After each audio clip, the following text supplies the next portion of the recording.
Assalamualaikum warahmatullahi wabarakatuh. Innal hamdalillah nahmaduhu wa nasta'inuhu wa nastaghfir wa na'udzu billahi ta'ala min sururi anfusina wa min sayyiati a'malina. May yahdihillahu fala mudhillalah wa may yudlil fala hadiyalah. Asyhadu an la ilaha illallah wahdahu la syarikalah wa asyhadu anna Muhammadan abduhu wa rasuluh la nabiyya ba'dah. Sobat Vidivisi, senang sekali saya Riza Muhammad kembali menjumpai Anda dalam program Renungan Ramadan bersama Cedia. Dan kali ini topik yang akan kita bahas adalah cara membersihkan diri agar senantiasa mendapatkan jiwa yang tenang. Alhamdulillah, Allah Subhanahu wa Ta'ala memberikan banyak pelajaran dari Quran dan hadis sebagai sebuah iktibar, perenungan agar hidup kita bahagia.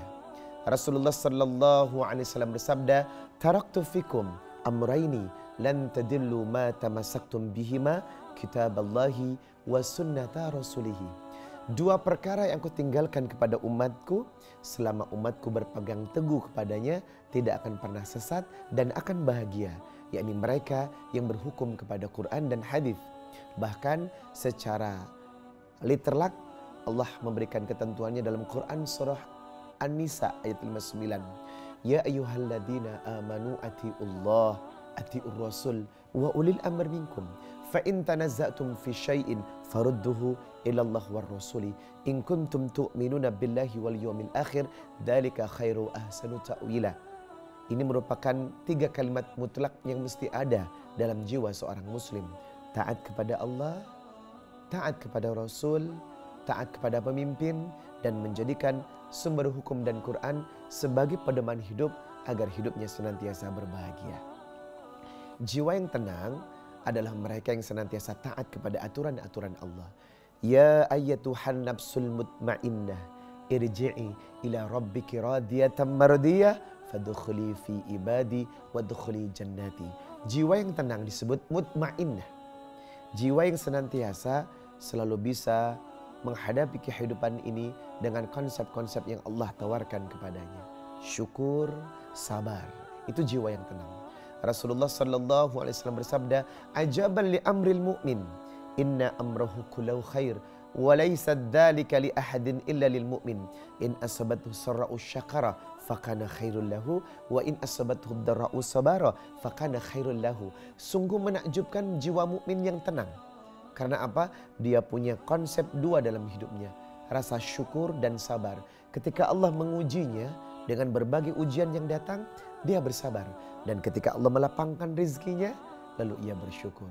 Sabar dan syukur adalah bentuk ketenangan jiwa dan cara agar jiwa kita tenang dalam menghadapi setiap kehidupan yang akan kita jalani. Nah, Sobat Vidivisi yang dirahmati Allah Subhanahu wa Ta'ala, renungan Ramadan kali ini, di bulan ini merupakan satu bentuk agar kita mendapatkan banyak ketenangan. Sebab apa? Quran surah Ar-Ra'd ayat 28 dan 29.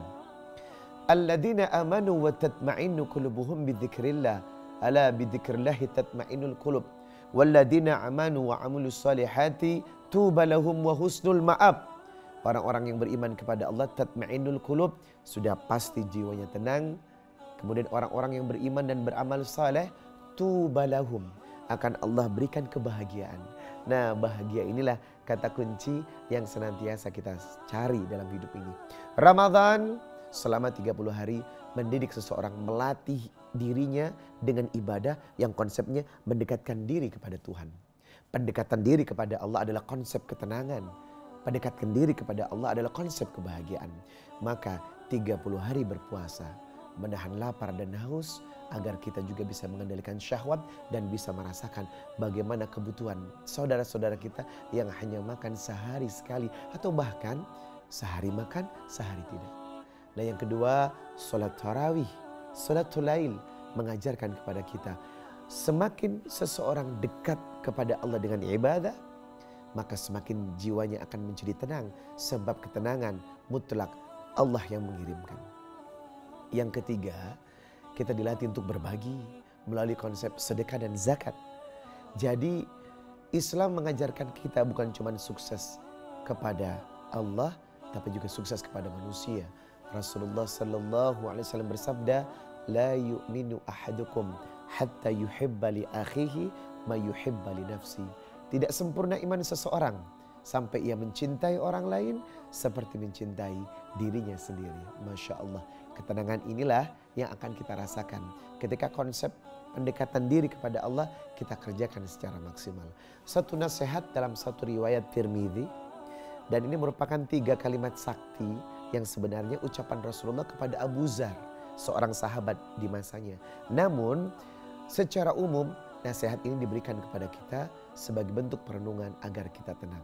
Yang pertama, ittaqillah haitsuma kunta. Hendaklah kau selalu membawa takwa di mana engkau berada. Seseorang yang membawa takwa dimanapun posisi ketika ia berada, maka jiwanya pasti akan tenang, karena takwa adalah konsep pendekatan maksimal kepada Allah Subhanahu wa taala. Yang kedua, wa'adbi sayyi'atil hasanata tamhuha. Balaslah keburukan dengan kebaikan. Iringilah keburukan dengan kebaikan. Berarti apa? Ketika ada sikap zalim dari seseorang, ketika kita mendapatkan hinaan dan cacian dari seseorang, maka balaslah dengan kebaikan dan doa dengan mengatakan kepadanya, barakallahu fik, berkah untuk kalian. Padahal posisi mereka menghina, tapi kita membalasnya dengan kalimat sopan dan sabar. Yang ketiga, wa khaliqin nas bi khuluqin hasan. Berbuat baiklah kepada setiap manusia. Nah, 3 cara ini akan membuat hati kita menjadi tenang hingga kita senantiasa menjalani hidup ini dengan penuh rasa bahagia. Nah, Sobat Visi, mari kita sikapi Ramadan dengan maksimal. Kita hayati setiap ibadah-ibadah yang kita kerjakan bukan cuma sebagai bentuk kewajiban, tapi sebagai pesan Allah yang penuh dengan pendidikan dan latihan agar kita bisa mendidik jiwa kita menjadi hamba Allah yang sangat tenang dalam menjalani hidup ini. Ingat, dunia bukan tempat tinggal, tetapi dunia tempat meninggal. Perjalanan hidup ini akan berlanjut pada fase yang berikutnya. Dan sebaik-baik manusia yang mempersiapkan amalan yang terbaik. Ramadan adalah satu bentuk kegiatan yang akan mengajak kita pada sempurnanya kehidupan menuju ketenangan jiwa. Alhamdulillah, semoga renungan kali ini akan membangkitkan semangat kita untuk semakin dekat kepada Allah. Dan jangan lupa kita akan bertemu kembali dengan renungan Ramadan berikutnya bersama Cedia. Riza Muhammad, Assalamualaikum warahmatullahi wabarakatuh. Halo, saya Agus Sasirangan. Sekarang saya akan membuat kreasi resep dari Cedea Fish Dumpling Cheese. Nama menunya adalah nasi siram fish dumpling Cedea. Untuk menumisnya di sini saya akan menggunakan margarin, irisan dari bawang bombay, air kaldu, cincangan dari bawang putih, ada wortel, jagung manis, bunga kol, brokoli, saus tiram, minyak wijen, garam, gula pasir, dan merica bubuk. Bahan selanjutnya, Cedea Fish Dumpling. Enjoy delicious.